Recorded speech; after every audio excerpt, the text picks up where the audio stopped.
Hello, it's me, it's Wolfren. Okay, so before we start with today's video, I wanted to say something.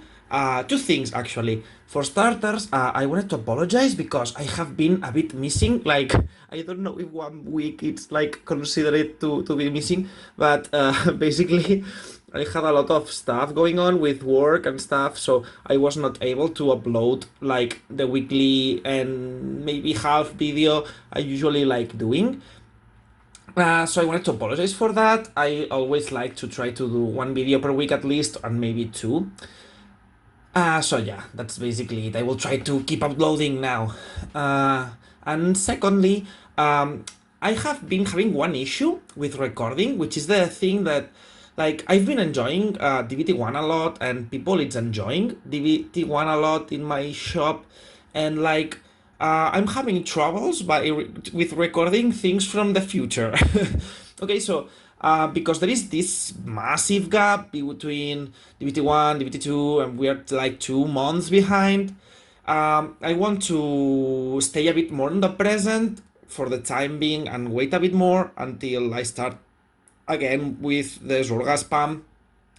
Basically, I have been enjoying the game a lot in DVT1, so I want to wait until I have my cards in DVT2 before start diving into it further, okay? So what I want to do is like, I will try to make 2 videos. I know, I'm not sure if I can actually promise that, but I want to do 2 videos. In one, I will be playing DVT1. This way you can see me play different stuff. I will still commentate the videos, and like I will try to learn alongside with you. I will, because watching me play helps me improve a lot, and like even if I misplay sometimes, I think that's good because we can show it and we can learn from it, okay? And then I want to do like some kind of featurette event on my channel as well. I will be doing like my own Fated Clash. What I will be doing is because this will help me like play things from DBT2, and also it will help me not get stressed with choosing because I am a bit of a with I don't know what's the word, but I'm not like super, like I have issues deciding things, so I will just roll a dice and find 2 matchups, and like the between the 6 fated ones, and the one that wins stays playing, and the one that loses is removed from the pool, and until there is just one winner, like in the anime. But that will be fun because the pairings will be different, and this will also help me like make a read on how the decks interact. Okay, so sorry for taking your times. I just wanted to say that, like, to the tiny mini apologize and explaining you that I will be making DBT1 videos now, and I will wait a bit more until I dive into Zorga, but still you will be able to see Zorga on the DBT2 videos, okay? So let's get started with this pairing. This time I've been enjoying playing Rezael a lot, and well, I'm not like super good at it, so if you wanna share your tips with me in the comments, I will really like reading them, okay? So yeah, let's get into it with the game one. Okay, I think I'm going second. Yes, I'm going second. I felt this matchup was a bit dependent on the die roll, but I don't know, I'm probably doing things wrong as well, so let's try to see. First of all, I'm running Tranquilla. Like, this build for Rezael is like a bit fun-based because I like the Great One and I like Spire Cuties. I like some kind of wacky cards that after playing them more times, I don't like as much, but let's also commentate why I think that's the case, right? For starters, Tranquilla, it's like, it's very good when you high roll, but it makes you like discard awkwardly the first turn, which I don't really like as much, so I might just be going back to Ventesta. But you know, like, you need to try the cards to actually realize if they are good or not. I have personally been struggling a lot on this matchup versus Varga, because I think Varga is very good if they go first, and if they get the first turn crit, like the turn 3 crit, then the power is really high. But I don't know. Yeah, also if they get another crit on the meantime, then it gets spookier. Additionally, like, I feel like there is more situations where they are likely to start well going second because they rely less on pieces, but you really need to hit that teeth fall with the order combo to stay relevant. here we can see how I think I had to take the damage. I think I had to keep one card in my hand in order to be able to use the Great One. So yeah, that Great One, it's not ideal. Like when you high roll out of it, it's fun because you get to see 5 cards and you find Dogo and you find Aerial Sage, but then you need to do some wacky stuff and I don't really like it. It's sad because the art is really good. So yeah, when you can start with a turn like that, it's very powerful, it's potent, and I definitely like the deck when you high roll the Pitfalls like that. But additionally, like, I don't like the feeling of how the deck plays when you don't have this insane rush early game. And when we compare Rezael to Varga, like, you really need to see the Dogo. If you don't see the Dogo, you are instantaneously sad. But they do not rely that much on this. Like, they have a lot of cards that they do the same. They will just pop to draw turn 3 and then they can use those to rush unpunished. So yeah, so I think, like, when you compare the consistency between both decks, I think it really shows a tiny difference. Like, you need to see very specific cards for the deck to work compared to the other one.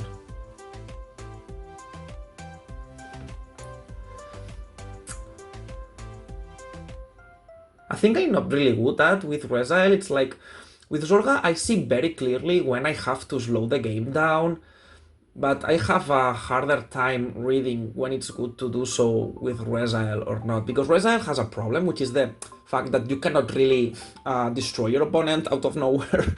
With Zorga, you really can, because there is those damage thresholds, like you can choke them at 4, or you have the crits, right? So it's 4 attack with a crit, and that's very powerful. So you can actually damage deny them and then still win. But with Rezael, if you do this, you might not be able to push.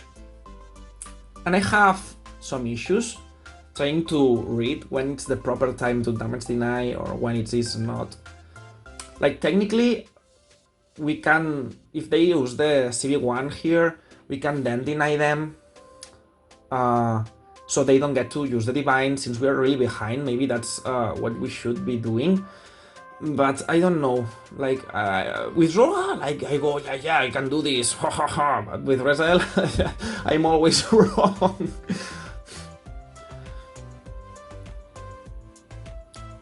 I really like Burnaya on Varga dragres because you can call it early, like the Grade 2, the Kolgafran, it's like, okay, you can draw, but then you don't have a card to call, and you might call Burnaya, and if it gets attacked, you're already saving the card from hand, even if you are not using it, because, okay, you are not drawing, but you are saving a card from hand, so it's basically the same in the terms of card advantage. So I really like Burnaya because it rushes very, very, very hard. It makes your strategy consistent. It's like having more of the same cards you want to be running. This is DVBT01, by the way. Also, I do really like Novia. It also gets very good with the Nilberries, because Nilberries goes to Soul in DVBT1, with DVBT2, and with Novia you can have the 20k bitter, a card that builds board but can also build hand, and then you can put Nilberries from Soul into drop zone, which is really, really good. I don't know why I took 3 damage the first turn. I think it was because I wanted to force the Tranquilla, but you can see that this never... this was not going anywhere. So yeah, I think I should replace the Tranquilla for the Ventesta. But it's sad because I don't really like Tranquilla when it works. But yeah, I think it's the better thing to be doing. Like, Ventesta, it never punishes the soul if you have to call it. Like, in DVBT1 you cannot really afford to call Tranquilla because you need the soul. And, you know...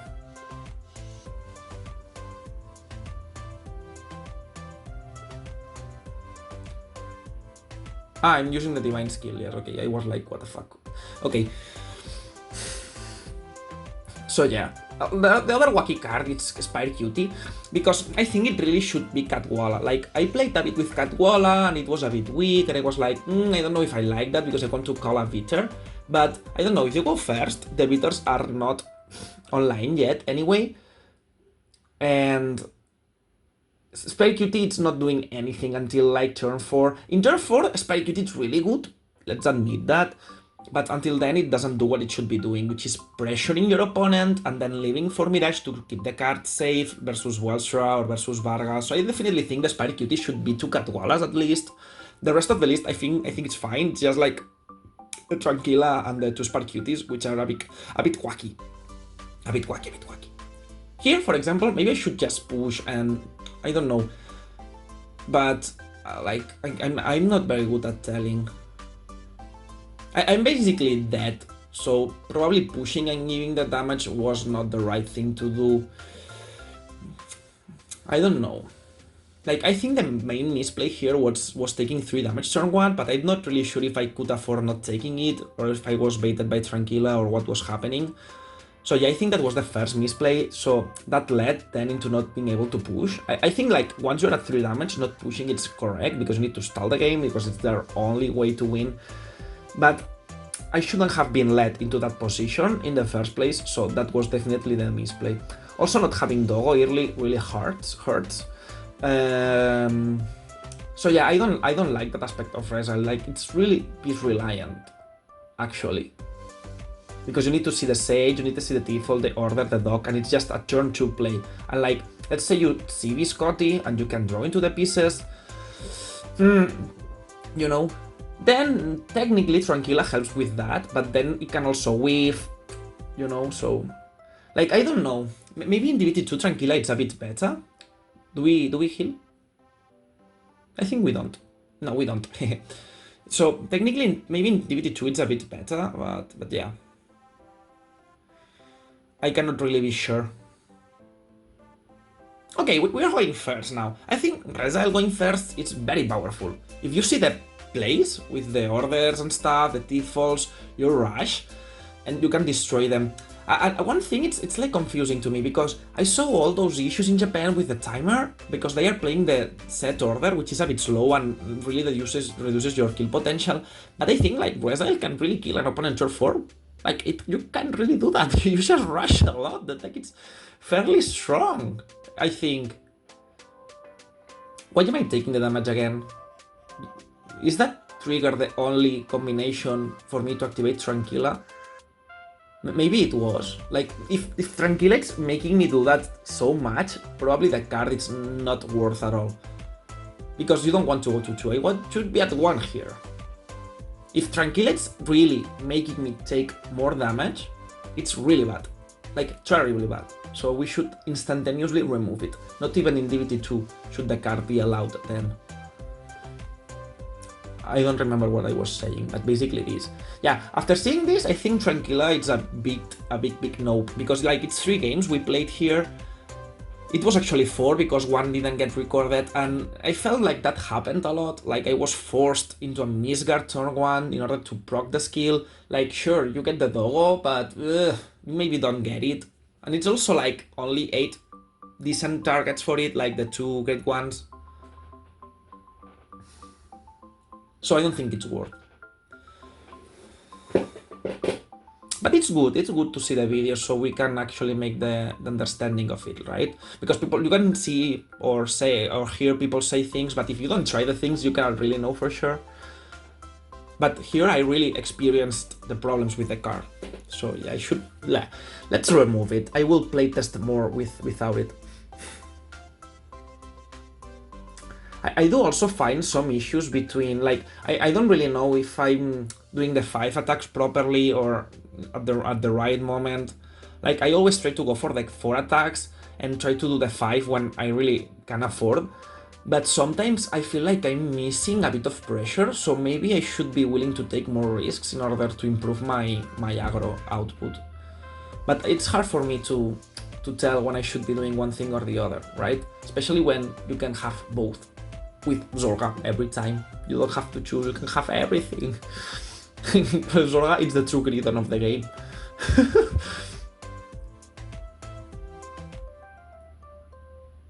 But yeah, I don't know if it's just the Varga painting, but it feels so fast. Like, it's only 4 turns.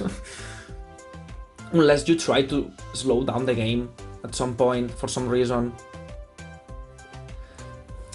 To be honest, I think those games are very cool, even the ones I lose, because I can see why I am losing, and I'm learning. And like, if you can record yourself and then analyze what is happening, then you will improve a lot, I think. It's a good thing. Like, the other day, one player was saying that on Twitter, Bound, they play a lot of Exorb. And they were saying this, that getting record, it's very good for learning. Well, the energies will never be gotten at the right time, okay? I will always forget.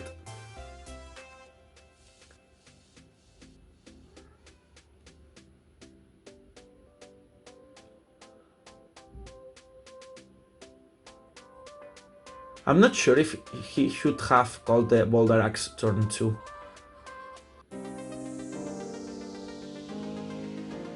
Oh yes, because yeah, but then you have the Blaze Amber on the opposite side. I don't know. Yeah, Blaze Amber has that kind of problem. Like, if you need to do the columns, it can die.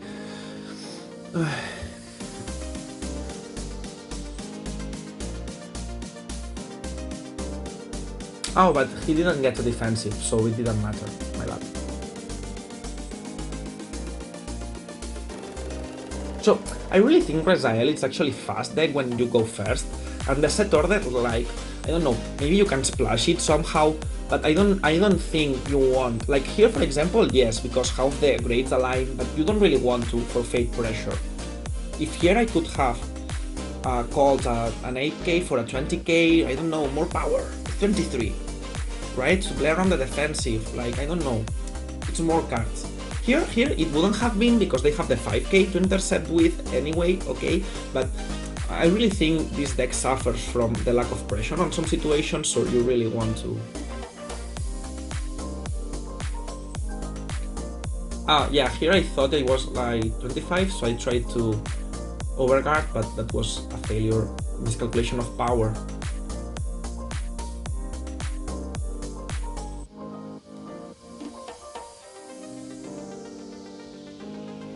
Biscottis are really good in Rezael. My problem with that card is because in DVBT02 you have to pay for Nilberries, so you are forced into paying more CV, and I'm not sure if the card is still worth at the CV cost, because Novia can find the cards better, right? So I'm not sure if I want to run Biscotti with Nilberries just yet. Probably I do, but I will have to pay CV, and I don't know if it's worth, but yeah.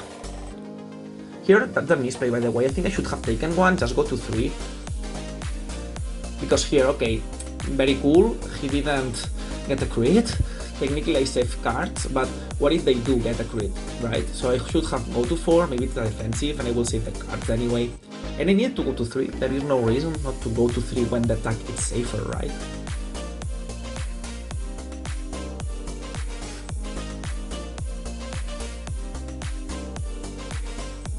So, let's say, here I'm running Spycute Angel. Okay, if I go first, the card becomes a win more because I can have access to it one turn earlier and it happens to not be as slow. But then this means I can potentially lose pressure turn 2 anyway. So yeah, I think I might just put the Spycute. Sergio really convinced me on the Catwalla here. Sergio is a very good player. I don't know where he's from, but he's went to Worlds sometimes, like 2 times I think already. And he really likes Catwalla, and he plays Catwalla a lot, and I was playing versus him, and I was, oh, I like how you use the Catwalla. So yeah, but still I played Qtier, Qt Angel, not Qtier, sorry, because, I don't know, I find it fun, and it's also very legit to play cards just to enjoy them, yeah, so, but yeah, I think, like, the same list with the Ventesta and with the Catwallas would be, I think it would be the good list, right? 4 of everything and just 2 Catwallas because you want to run 1 Chalice, I think, or 1 Angel Ladder if you want, and that's basically it.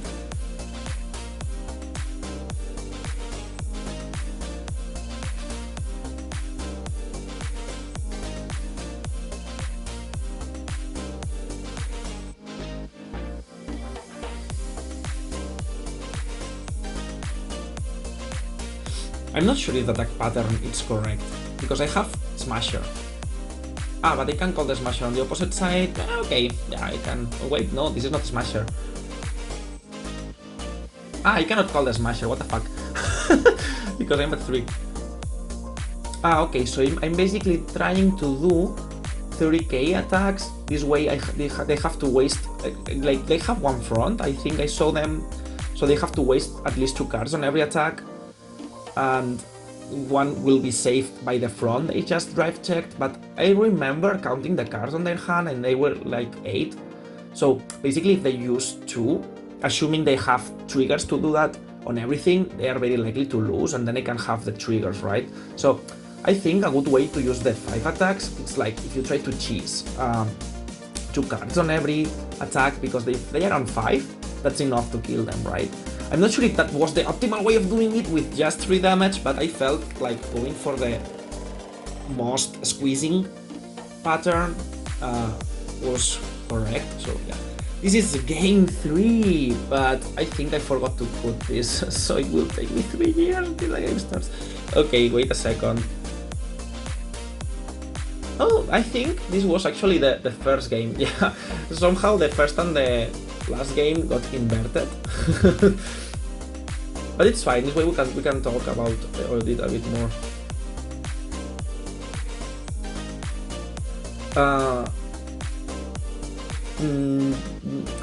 To be honest, like, if you want to run Pitfall and the 4 orders and the 4 Dogo and you want to run Sage, where do you put the Nilberries? I feel like the most wacky card in DVBT2 might be the Viscotti for the reasons we have already explained, and I think Novia is really good with Nilberries, so I don't really want to cut her.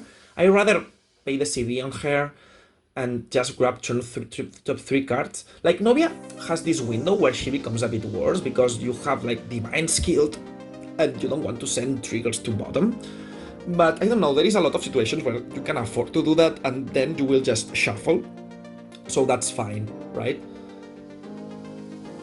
So I really like Novia to build a board, like especially versus removal decks, and she's a beater, that will be putting Nilberries into drop zone. So I think I would like to keep Novia.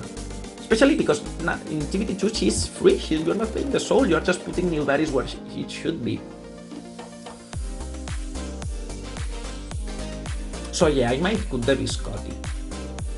Additionally, Catwalla is still good with Nilberries, but maybe you can write, because Catwalla is not a plus, so maybe you can put Catwalla and then some Viscotti, like keep 2 or 3 Viscottis in. I don't super enjoy the idea of putting the great ones, because you need to replace the Doggos at some point, so you need the angels, the Sage Angels, the Aerial Sage to come. But maybe, yeah, the Viscottis. Do you think I should do that? Like, if they decide to attack my Doggos, I feel fine, and I can put a lot of pressure on them. I think that's a good thing to be doing if you go second. Like, I see a lot of players, a lot of good players try to do this 3-lane in grade 1, because like, in this game, actually, and this moment, not actually, sorry, if you go first, you have a lot of advantage, so you really need that turn 2 going first to matter, and that turn 1, sorry, going second to matter. So I think, like, by doing the 3-lane, you can switch the speed of the game out of nowhere, and maybe you have a better chance.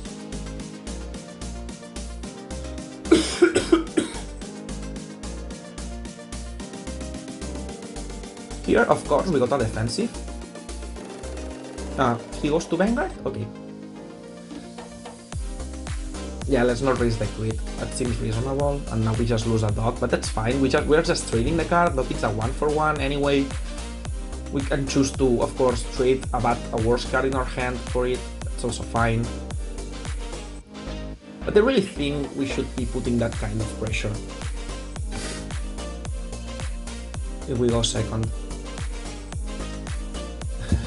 Yeah, because in this game I tried to cheat, and I tried to use the Tranquilla turn 1, but that's illegal, hehe.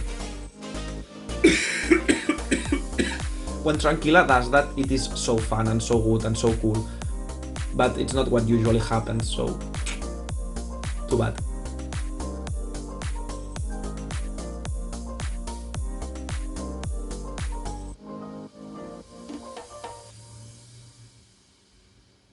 Maybe Dogo should stay on the... Well, but I can kill the Burnaya. Seems... Well, or the Blaze Ember, it doesn't matter. It's... Well, it does matter because that... Well, I don't think it does because I can 15 the Burnaya column, right? So I think killing Burnaya is smarter because you are taking a possibility of drawing a PG or something out of the hand. So yeah, here you should attack the Burnaya because the 15k, it's already guarding the Burnaya attack and you cannot guard the Blaze Amber. Like, but it's the same, right? That's what I want to say. I don't have the 2 triggers to guard both. So I should be punishing the draw rather than the power because I will be taking a 23k attack anyway. So yeah, here it should have been the Burnaya.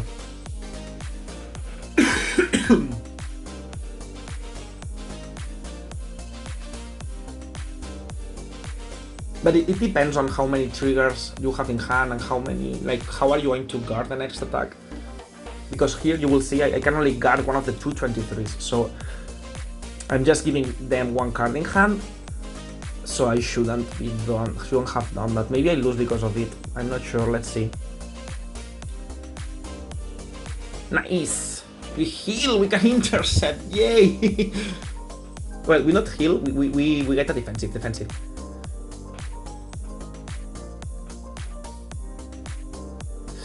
I think like rushing going second it's fine, but maybe I did it so a bit recklessly. Maybe the dog should have stayed behind because I need a bit more of a build to not lose pressure turn 3.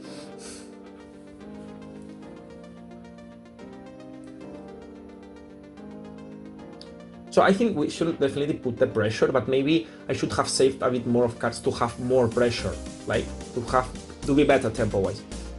And here, like, okay, Q-tier pluses, okay, but Cadwalla, it's the bitter card I needed on the board, so it's not really as smooth as it may seem.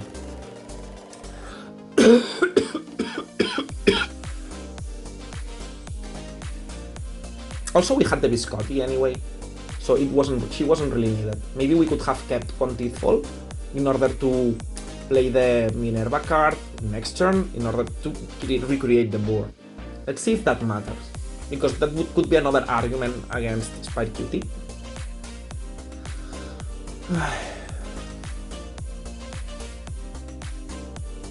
This game looks really winnable, but I didn't use the Divine and I'm at 3 and I don't have that many cards. Maybe I should have used the Divine just in case to try to heal to get the extra card in hand. Was I a bit too greedy? Yeah, I think I was. I should have definitely used the Divine here, I think, because this game is not going to be long and there is no reason to take the risk of losing that turn. I rather make safer to have another turn because I'm very likely to kill next turn if I survive the clapback. So yeah, that turn I should have used the Divine. If I lose, it's probably because of that, not because of the rush. Because the rush, it's actually making the game shorter, which it's what we want to be happening in this particular scenario. If you see their hand, they don't have cards to guard. They are struggling. Like, I can tell based on body language that he thinks he can lose this turn depending on triggers. So yeah. Also, always try to read the body language. It gives you clues on how to play. Like, not just based on logic, but based on context, right?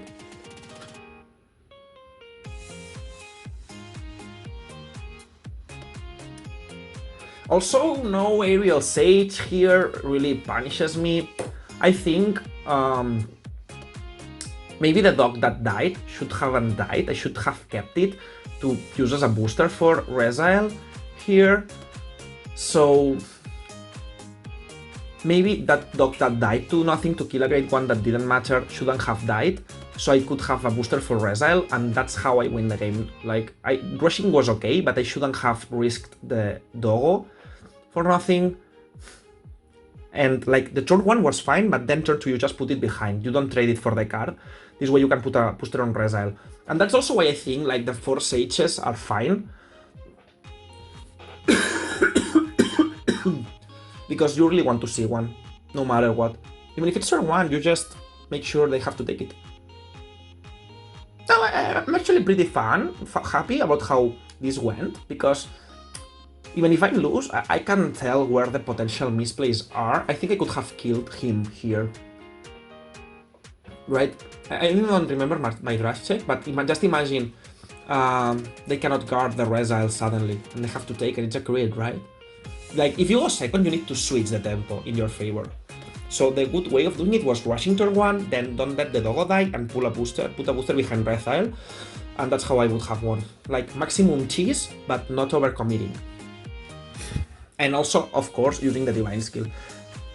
But like, I don't know, the divine skill mistake, it's something like it's easy to tell, right? You just lose because you don't heal, and you say, okay, I should have used the divine. But like, trying to see, to display the turns over the time and try to see little optimizations you could have done, that's where your playstyle really improves. And I think for that, we really need to have the games recorded in order to be able to have the analysis through.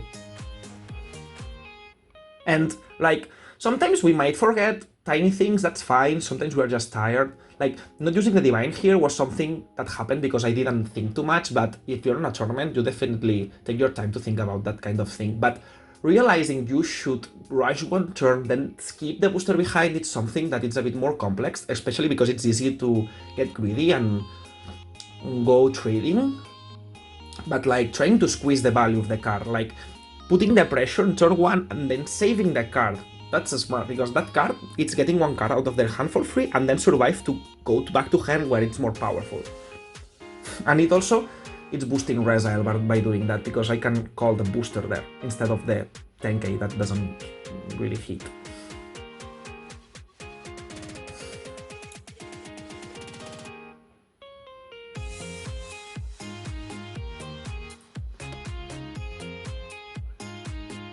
Okay, so this was a very good learning session. I wish you also learn alongside with me, and I hope you still like this content, even if it's not Zorga based, because I really enjoy playing DVBT01 decks, and I want to dive into them a bit more. And yeah, it's just the same as always. Thank you for following me, thank you for enjoying the channel and coming here to watch the content, and I hope you enjoyed. Have fun, stay safe, and see you soon. Bye bye.